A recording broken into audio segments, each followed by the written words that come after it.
શિવ મહાપડ ગ્રંથમાં ભગવાન મહાદેવે કહ્યું છે કે માણસે સુરક્ષિત રહેવું હોય અને જીવનમાં સુખી થવું હોય તો પહેલા તો માણસે શાંત રહેવું જોઈએ. ભગવાન શિવજીને કોઈ ઉછળકૂદ ખરી? ભગવાન શિવજી શાંત રહે છે. શાંતાકારમ શિખર શયનમ નીલકંઠમ સુરેશમ. શિવજી શાંત રહે છે. તેથી ભગવાન શિવજીએ કહ્યું સુખી થવું હોય તો શાંત રહેવું, ઉછળકૂદ નહીં, ઉપદ્રવ નહીં ભાઈ.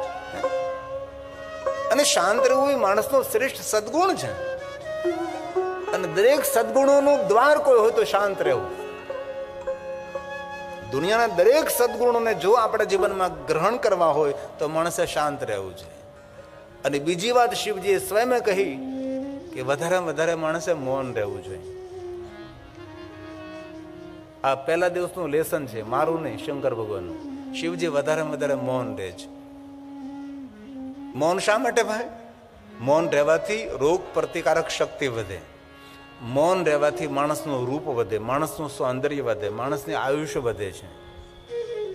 શા માટે મૌન રહેવાથી આયુષ્ય વધે? શા માટે સૌંદર્ય વધે? શા માટે રોગ પ્રતિકારક શક્તિ વધે? પ્રશ્નાર્થ છે.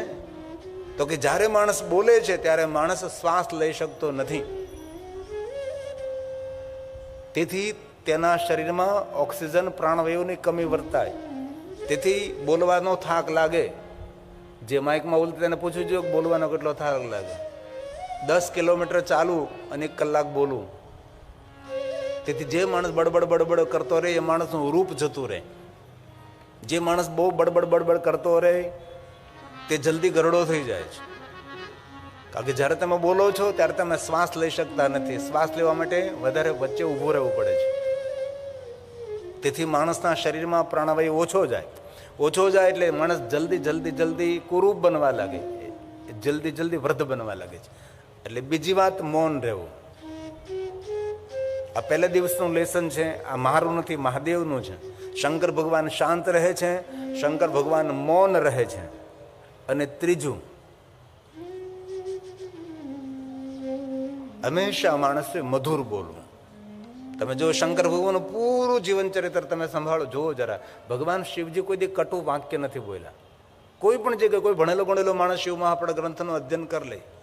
એ તો ભગવાન મહાદેવ માટે ખોટો પ્રચાર દુનિયામાં થયો છે. શંકર ભગવાનને સમજવાનો કોઈ પ્રયાસ જ નથી કર્યો.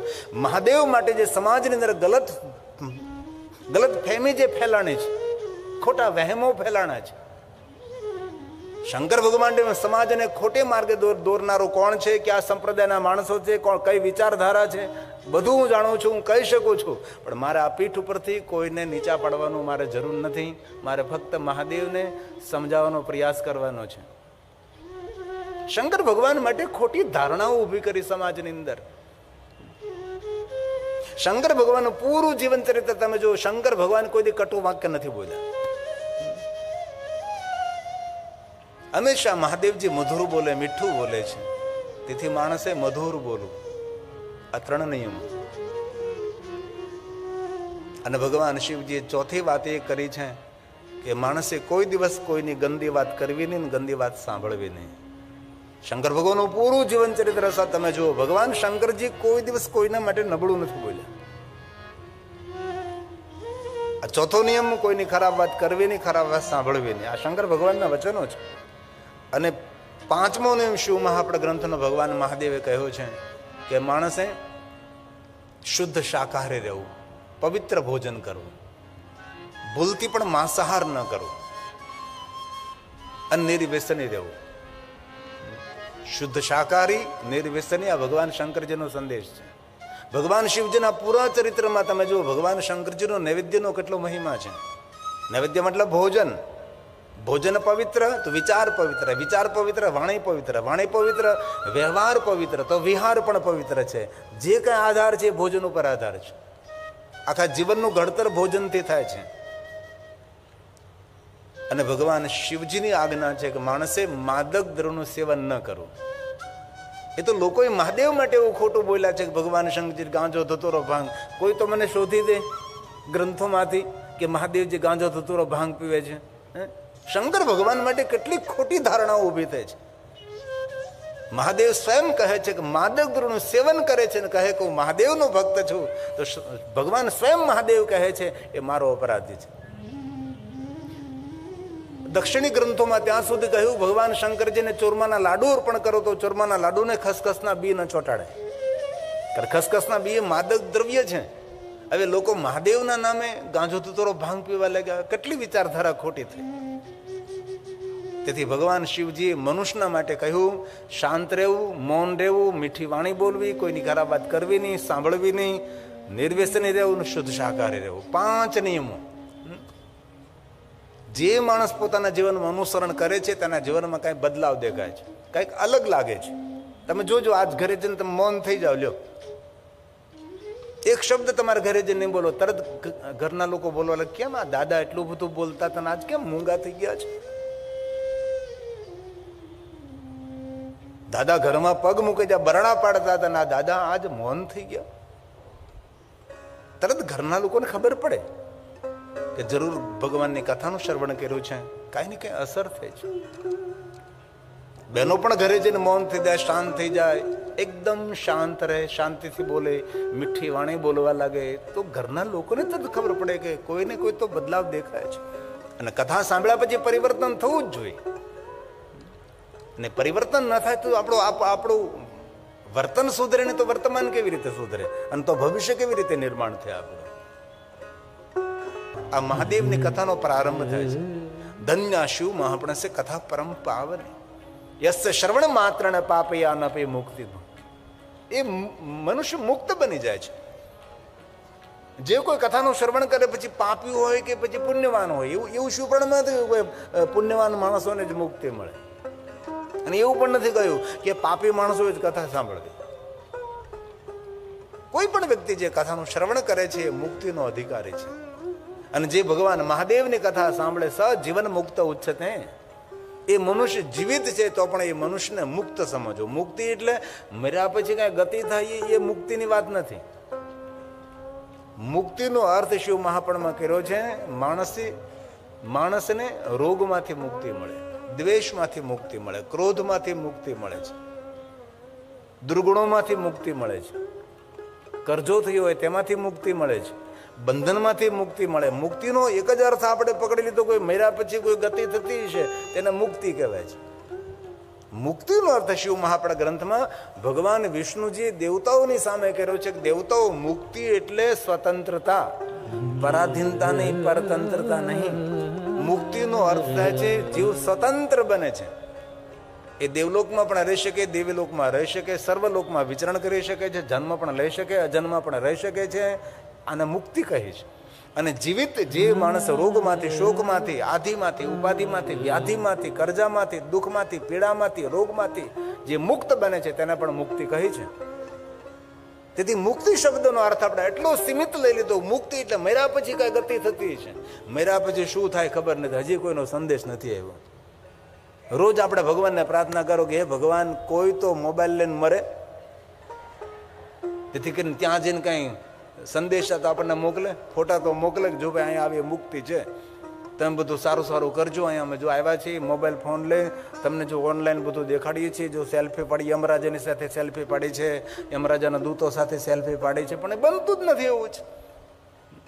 તેથી જીવિત જીવનનું પરિવર્તન કરીએ, નવું આવર્તન કરીએ, કંઈક જીવનમાં નવું કરીએ. આપણે તમારા સમાજના અગ્રણી રામણે આવ્યા તો કેટલી સરસ સરસ વાતો કરી, સમાજ માટે કેટલું સુંદર કામ કરી રહ્યા છે, કેટલું સુંદર કાર્ય કરી રહ્યા છે. અને કરવું જ જોઈએ દરેક માણસે. ફક્ત ઘરનું ભરણ પોષણ કરીને, આપણું પોષણ કરીને મરી જવું એ કોઈ જિંદગી છે? જીવન તો કાંઈ વિશેષ હોવું જોઈએ. જીવનમાં નવી કઈ ઉર્જા હોવી જોઈએ, નવું કઈ દીપ પ્રગટ કરવો પડે, દીપ માલાઓ પ્રજ્વલિત કરવી પડે છે. આને જીવન કહેવાય છે. રાગ, દ્વેષ, ઈર્ષા, લોકો નિંદા કરી કરીને, લોકોની ઈર્ષા કરી કરીને મરી જવું એને કોઈ જીવન કહેવાય? જીવનમાં કઈ નવું હોવું જોઈએ. દુનિયા યાદ કરે, આપણો સમાજ યાદ કરે, આપણા ઘરના માણસો ગૌરવ કરે કે વાહ, અમારા દાદા તો દાદા હતા. સમાજ માટે, દુનિયા માટે કેટલું સુંદર સુંદર કામ કર્યું છે. અને સમાજ સેવકની દ્રષ્ટિ સંકુચિત નહીં હોવી જોઈએ. આજે ઘણા સમાજ સેવકો પણ સંકુચિત દ્રષ્ટિ હોય, અમારો સમાજ જ, બીજો કોઈ નહીં. એ સંકુચિતતા માણસની દુર્ગતિનું આમંત્રણ છે. સંકુચિતતાની વિશાળતા. ભગવાન શંકરના દરબારમાં જો ભગવાન મહાદેવની દ્રષ્ટિ કેવી વિશાળ દ્રષ્ટિ. ભગવાન શિવજીએ કોઈનો તિરસ્કાર કર્યો? આપ જરા જો, તમે સૌ ભણેલા ગણેલા માણસો અને ડાયા માણસો છો, અને બહુ આદરથી તમને કહું છું, હું તો લગાતાર આખું વર્ષ કથા કરું છું, લાભ પાંચમથી લઈને દિવાળી સુધી કથા ગાઉં છું, પણ આવા શાંત શ્રોતા મને ભાગ્ય જ મળે છે. તેથી તમારે શાંતિને મારે હૃદયથી મારા પ્રણામ છે.